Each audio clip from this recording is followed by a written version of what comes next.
Sadhguru. It's such a pleasure to have this opportunity. Thank Wonderful. you. We're here at a beautiful, beautiful place, the Isha Institute of Inner Sciences. You're the founder of that. It's right here in McMinnville, Tennessee, and a haven for so many to come and learn meditation, learn yoga, find peace. Why did you establish the Isha? Why here, you're asking, or why? Well, why in general and why here? Sure. Why a foundation like this is because it's needed more than anything in the world today. Because as a generation of people, we've reached a place where everything else is in place, only the human being is not in place. Like, we have comforts like never before, we have conveniences like never before. In every way, we are the most comfortable generation ever on this planet, materially. But we cannot say we are the most joyful generation on the planet. We cannot say we are the most peaceful or loving or any of these things. So everything else is in place like never before. Only the human being is displaced within himself. So the most important thing that needs to happen is right now for human beings to become meditative. When I say meditative, I am not talking about meditation as some practice, I'm talking about meditation as a quality within ourselves. If we set the right kind of conditions in our body, in our minds, emotions and our life energies, meditation will blossom within us. It's not something that we do, it's something that we become. So I feel right now this is the most important thing that needs to happen for the tremendous potential that human beings hold in their hands because of access to technology and science and various other possibilities that we have. If only the necessary blossoming happens within the human being, which every human being is capable of, we will create a fabulous world. And I think as a generation we should strive for that. I totally agree. In fact, I was just talking with you before we started that you and I are very close to the same age. No, I'm 101 years more than you. Okay, if you insist. But it makes me wonder what your life was like growing up. I know what my life was like growing up here in Middle Tennessee, and it was wonderful. I had wonderful parents and an opportunity for education, spiritual background. What was your life like growing up?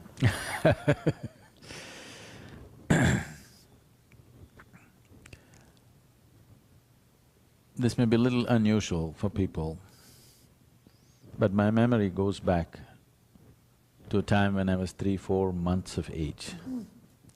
I remember small incidents that happened around me, not some earth-shaking major events. I'm saying simple things. I would even know what kind of dress my mother would be wearing, what color she would be doing. When I mentioned these things to her, she would be shocked. She said, "How can you remember this?"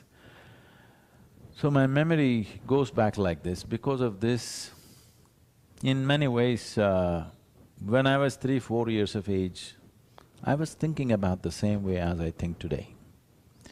Either I never was a child or I never grew up, it's up to you to make the judgment. So, because of that, I can say my life was not that of a usual child, because I never was one. My thought was just about like this. Even at that moment I questioned everything. This happened to me when I was 3-4 years of age, that suddenly I realized, actually I don't know anything about anything. It became like this, that if they gave me a glass of water, I would not know what water is. I know how, if I drink this, it'll quench my thirst, I can use it in so many ways. I know how to use it, but I do not know what water is. Even today you do not know, nobody knows, isn't it? 2/3 of the planet is water, 2/3 of your body is water, and if you are looking for life, we look for a drop of water anywhere. This is the only thing available on all the 3 states, present in all the 3 states on the planet, in terms of being gaseous and liquid and solid. We still do not know what water is. If we actually look at it closely enough, with all the scientific exploration, we do not know even a single atom in its entirety, that's a fact. We know it in parts, we know how to use everything, but we do not know what it is. So when I was about 3.5, 4 years of age, this just struck me so much, in such a way that if I stare at the water, I will be staring at this water for 3, 4 hours at a stretch. If I find a leaf, I'll be looking at it for many, many hours. If I sit up in the night in the bed, I'll be staring at the darkness the whole night.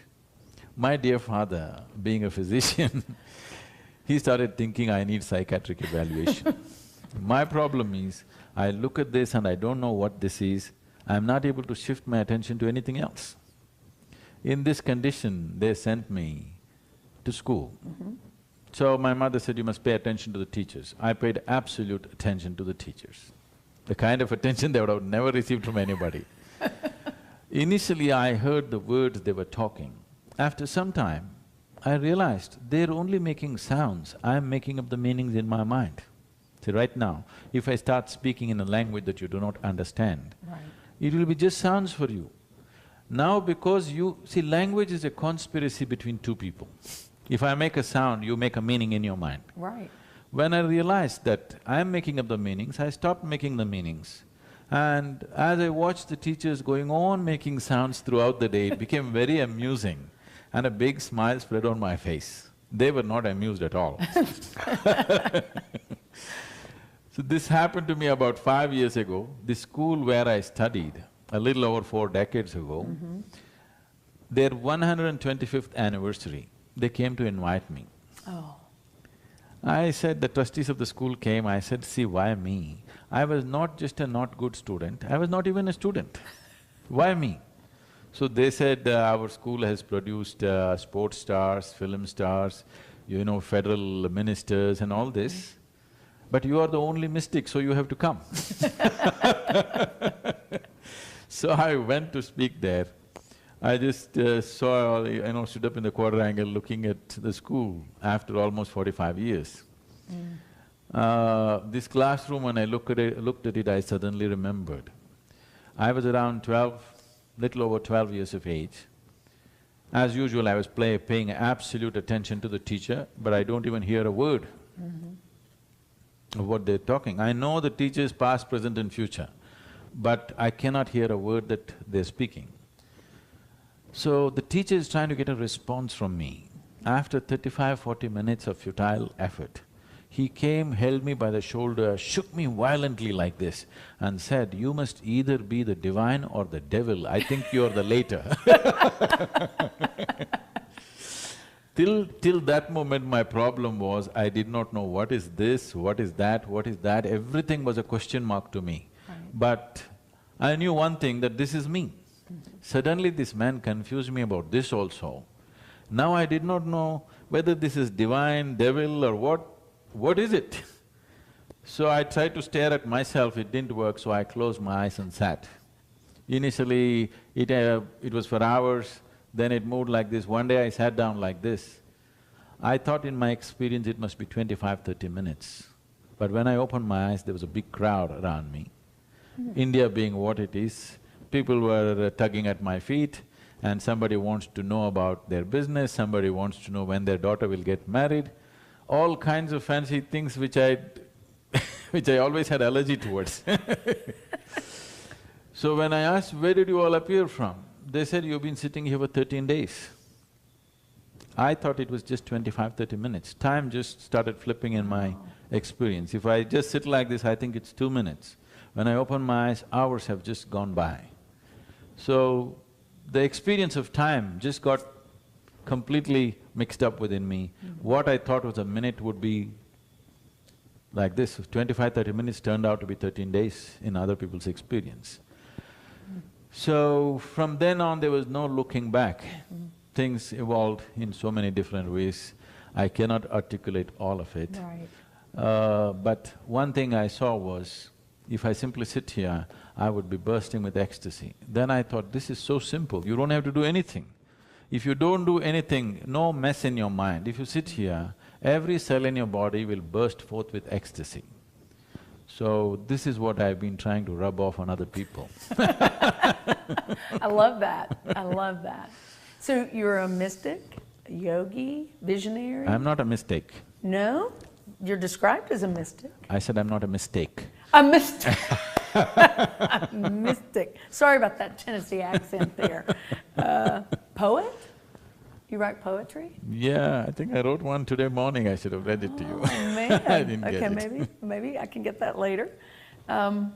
So, how do you advise other people to embrace that ecstasy, to embrace that mindfulness? My basic advice is don't listen to anybody's advice, because what is most fundamental to life, that which is the source of life, is already embedded in you. Why should you listen to me? Because you're not listening to that which is the basis of your creation, you have to listen to all kinds of people. So my effort is just to provide people methods with which they can… When I say listen, immediately people will start hearing voices, so I would not say listen to it, because mind has so many manifestations. Mind is a room with a million rooms. You know, mind is a home with a million rooms. So, different rooms of the mind, different strata of the mind, you may start thinking is your inner whatever. What is the source of creation is functioning within you. See, if you eat a piece of bread, it transforms itself into human body. There is an intelligence here, there is a competence here which can make a piece of bread into such a sophisticated technology which we call as a human system. So, if only a drop of that intelligence entered your conscious life, you will live magically. So my effort is to give people methods through which they can touch that, through which they can bring that drop of the intelligence of the creation into their daily life, where they can live magically instead of living miserably. Right. What are some of those methods? Can you share some of those methods? Describe them, or…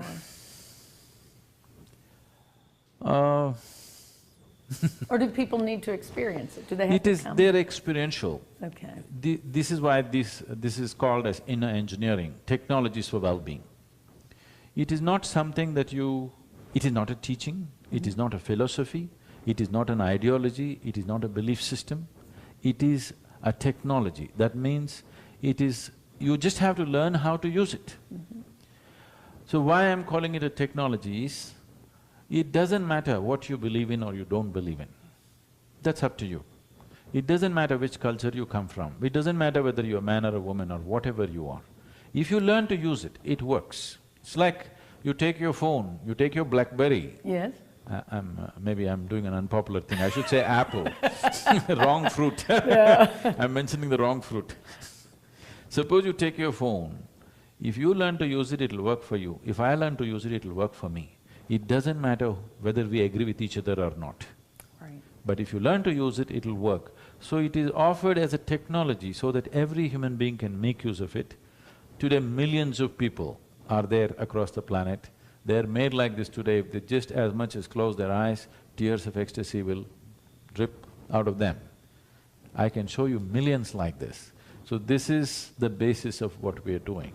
And that's why you call it an inner science, an inner Yes. technology, right? How to make this happen at its ultimate possibility, not in a mediocre way, in its fullest dimension. See, suppose you plant an apple tree. If you give it the necessary ambience and nourishment, it will become a full-fledged apple tree. So the seed of the apple has all this.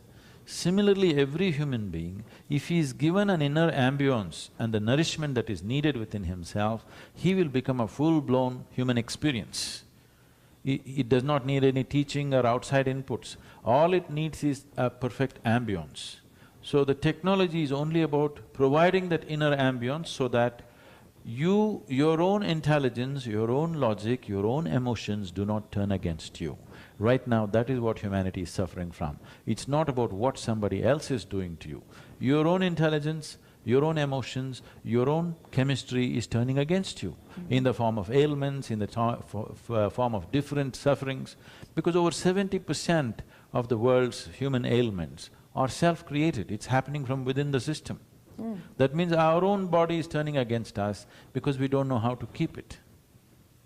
Now, you said an interesting thing at the World Peace Day, which was wonderful here, and so many people from all walks of life here in harmony, and I love that. You mentioned that you thought it was funny that in our country we're hung up on stress management.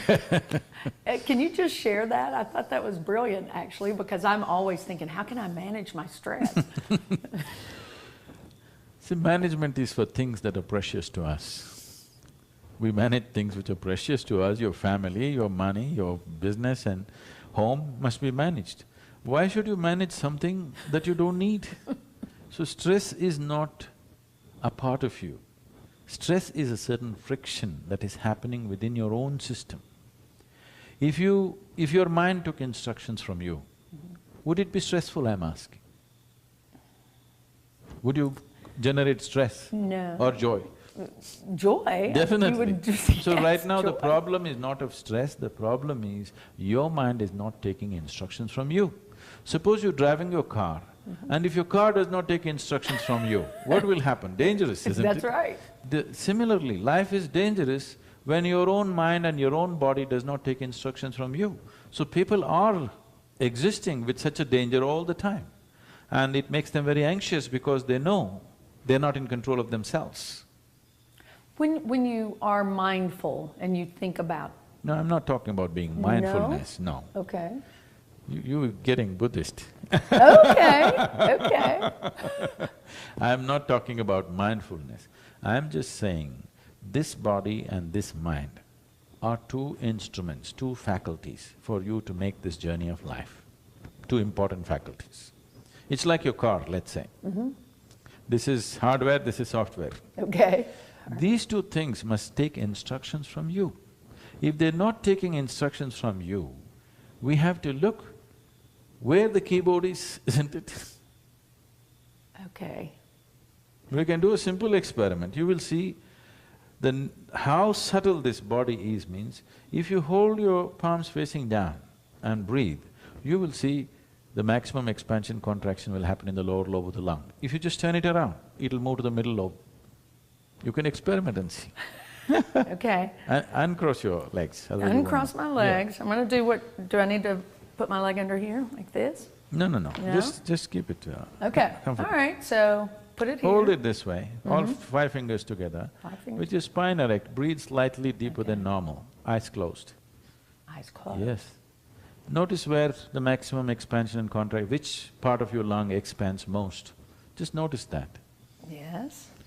Turn it around and notice this. Okay. Okay, that's Do you amazing. distinctly notice this? Yes. So when you do this, Yes. it's in the lower lobe of the lung. When you Right. turn this around, it's in the middle lobe of the lung. So you notice it either in your Yes. diaphragm or in your Or up chest. here, right. So, just as much as turning your hand around, the very way you breathe is altering itself.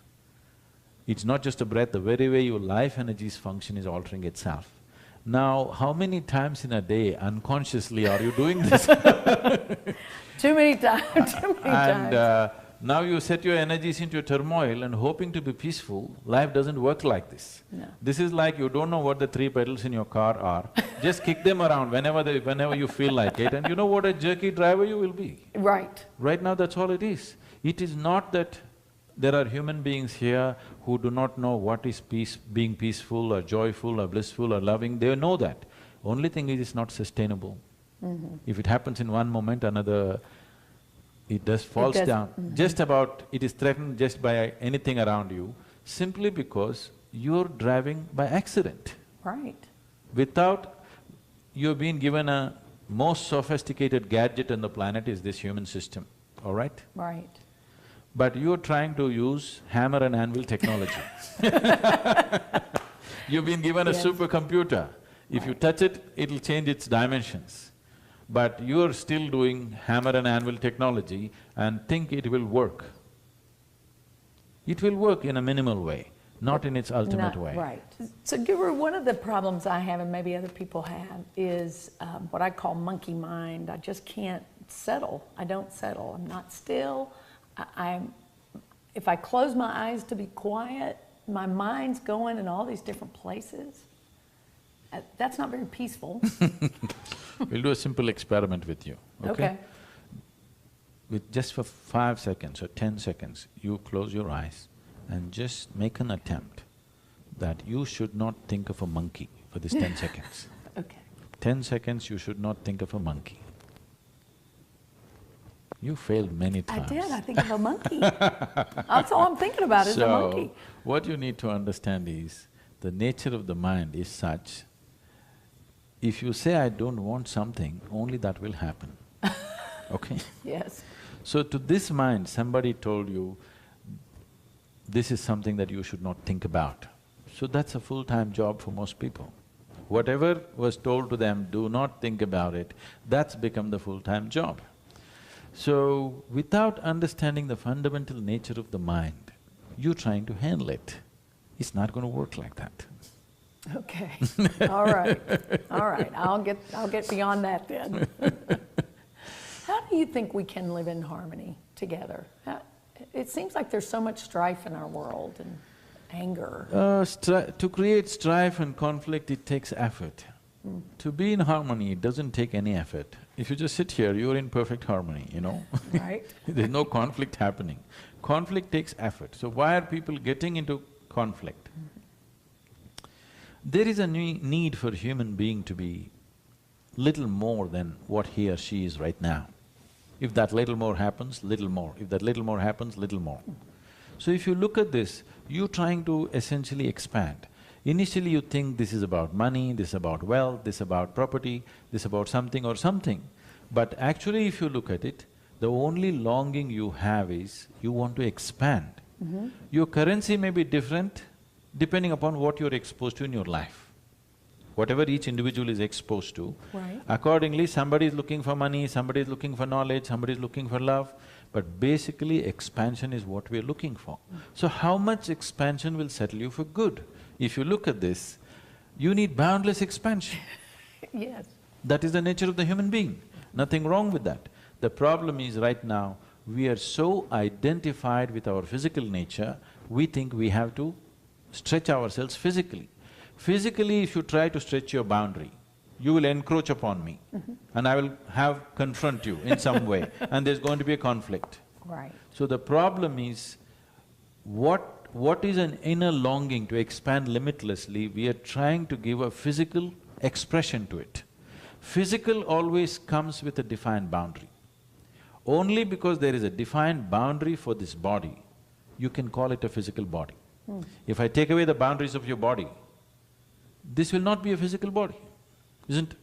Right. Physical comes with a defined boundary, but your longing is to become boundless.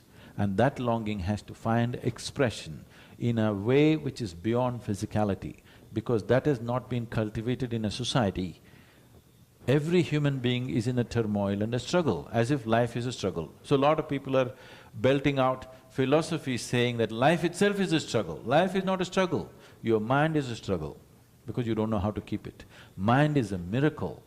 A miracle has been transformed into a misery manufacturing machine right now. Right. Because such a great potential, they've not been taught how to use it. Did you read the user's manual? No, I didn't read it. Then That's the problem, right? That's great. Well, how often do you come to Tennessee? 2-3 times a year I come. Really? And I know people learn from you while you're here, and that is an opportunity for all, right? I mean, people can come and visit. Yes, there are programs being conducted here and also in various cities. And it's also offered online, that people can actually do the initial part of the program online, and just the practice part they can come and learn. So that opportunity is also there. What I see is, if America drinks Coca-Cola, the rest of the world is drinking Coca-Cola. If America wears pants which are torn at the Yes. knee, the whole world is wearing that. If America meditates, the world will meditate, so America must meditate. This is the responsibility for the American people. And the responsibility of our generation. Yes, when right? when people are willing to imitate what you do, you must do the right things. It's like raising children in your house. Right. The children are looking at you and imitating what you do, so what you do matters now. So it very much matters. What the American people do today matters for the rest of the world, so do the right thing. Okay. Thank you. Thank you. Well, we are just about out of time, and I wanted you to just leave that one story about planting trees. You shared that at World Peace Day, about you saw a need and you saw a way to handle the need. And we all have that capability, right? One person has the capability to make a difference.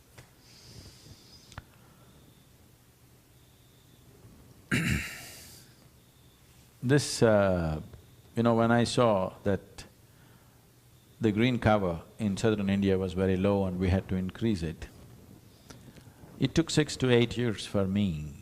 I took 6 to 8 years planting trees in people's minds, because that is the hardest terrain. Once I successfully did that, now in the remaining 5-6 years, we have planted 17 million trees and increased the green cover by 7.2% according to official figures, but the Google Maps say it's around 9 to 10%. Wow. So, this was not done by any great funding or a big organization behind it, no, just ordinary people. It is just that if it takes root in our minds, after that making it happen in the world is not a great difficulty. And one person can make a difference. I wouldn't say I did it all. Well, Millions of people stood up and did it, so… right, right. Thank you for this time. I just want to thank you so much. It's been a joy getting to have this opportunity to visit with you. It's been a joy to get to know the people here. It's time you engineer yourself now. Okay. We will teach you the way. Okay.